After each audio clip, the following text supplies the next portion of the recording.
Subscribe करें देववाणी channel को और नोटिफिकेशन बेल दबाएं और ऑल करें, जिससे हमारी आने वाली नई वीडियोस का नोटिफिकेशन आपको जल्दी मिल जाएगा।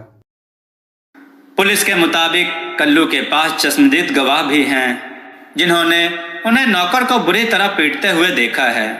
उस नौकर का डॉक्टरी मुआयना करके प्राप्त रिपोर्ट के आधार पर पंडित जी के ऊपर जानलेवा हमला करने का मामला बनता है, जिसे दर्ज कर लिया गया है। जिस नौकर के नाम से मामला दर्ज किया गया था वह भी थाने में ही मौजूद था और अपना मार दिखाते हुए लिखी रिपोर्ट को सही ठहरा रहा था। अपने साथ हो रही नाइंसाफी से पंडिताइन आपा खो बैठी और लगे अनाप शनाप बकने।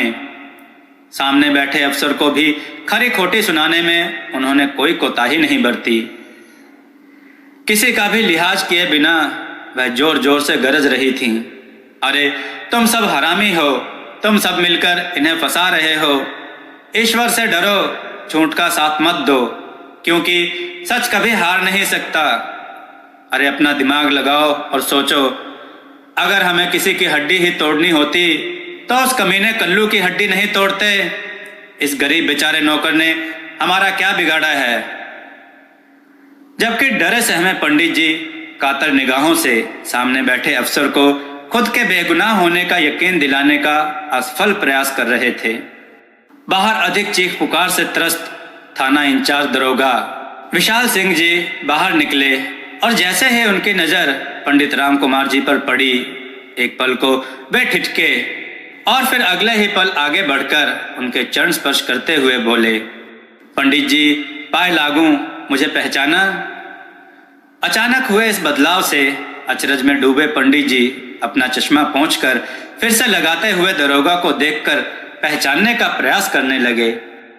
उन्हें असमंजस में देखकर विशाल सिंह मुस्कुराए और बोले, पंडित जी भूल गए आप, एक दिन होमवर्क ना करके लाने पर आपने मुझे मुर्गा बना दिया था।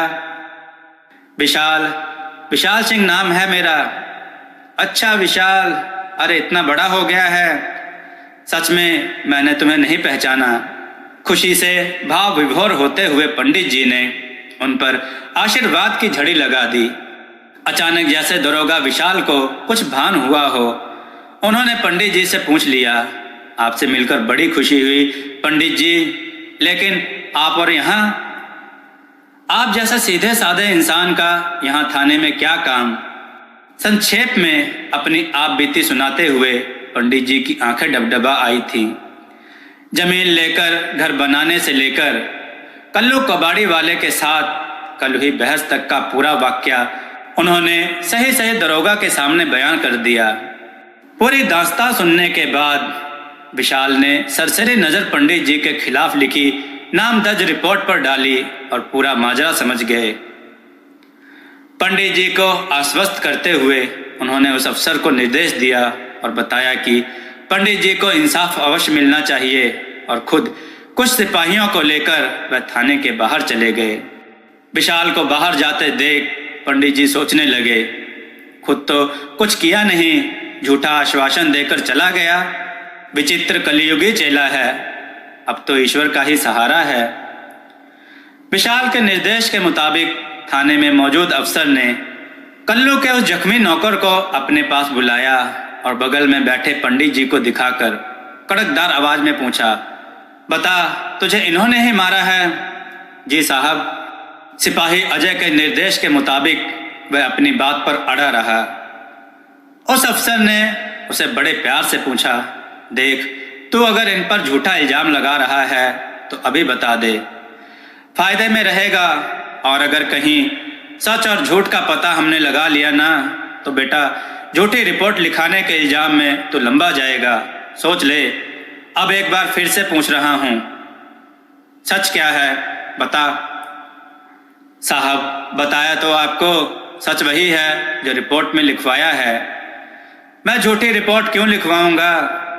कहते हुए वह अभी रुका ही था कि अफसर का झन्नाटेदार थप्पड़ उसके गाल पर पड़ा और उसकी आंखों के सामने तारे नाच उठे। अफसर इतने पर ही नहीं रुका था, अपनी कुर्सी से उठकर अपना डंडा सहेजते हुए वह उसके तरफ बढ़ा। इससे पहले कि वह डंडा उसकी पीठ पर सहलाता, वह नौकर उठकर अफसर के पैरों में गिर पड़ा और रोते हुए माफ कर देने की गुहार करने लगा। कुछ देर बाद उसने कल्लू कबाड़ी और सिपाही अजय की मिली भगत की बातें बताते हुए पूरा वाकया बयां कर दिया और खुद को बेगुनाह बताकर छोड़ देने की विनती करने लगा। अफसर के चेहरे पर अब संतोष की रेखा थी। पूरा वाकया देख रहे पंडित जी व पंडिताइन की अब जान में जान आई।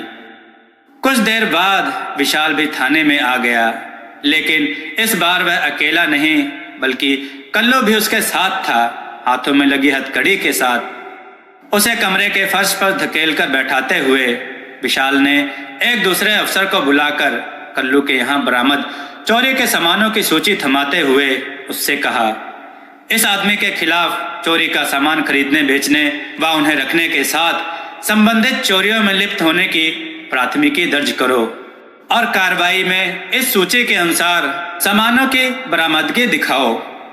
बरामद सामानों से लदा ट्रक आने ही वाला है। पत्रकार बंधुओं को बुला लो और सारा मामला सार्वजनिक कर दो, इससे पहले कि किसी वरिष्ठ अधिकारी या नेता का फोन इसे बचाने के लिए आ जाए। जल्दी करो। निर्देश के मुताबिक वह अफसर विशाल को सलूट कर तुरंत अपने काम पर लग गया। अब विशाल ने पहले वाले अफसर की तरफ पालिया निगाहों से देखा। उसका इशारा समझकर अफसर ने कल्लू के नौकर की स्वीकारोक्ति के बारे में उसे बता दिया।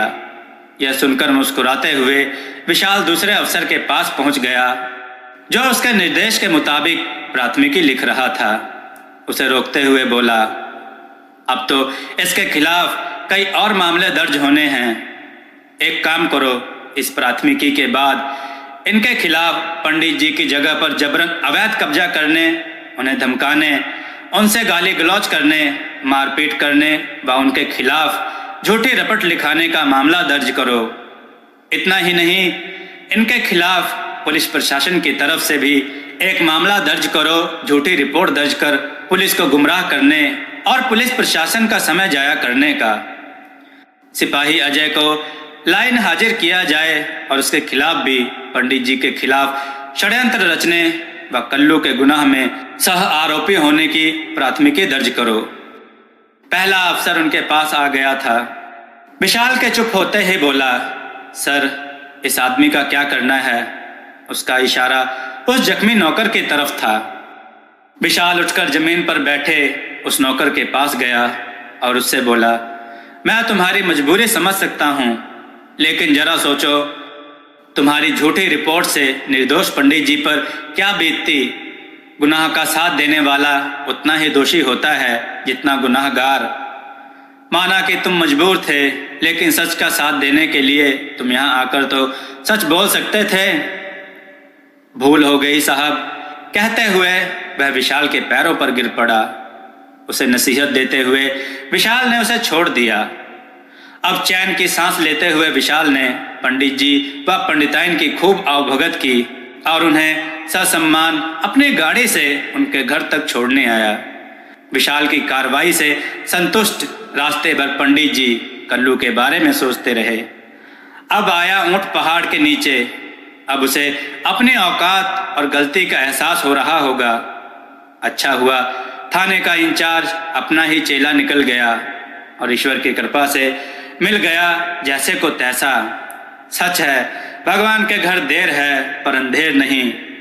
दोस्तों, आपको यह कथा कैसी लगी? अपने विचार और सुझाव कमेंट में जरूर दें।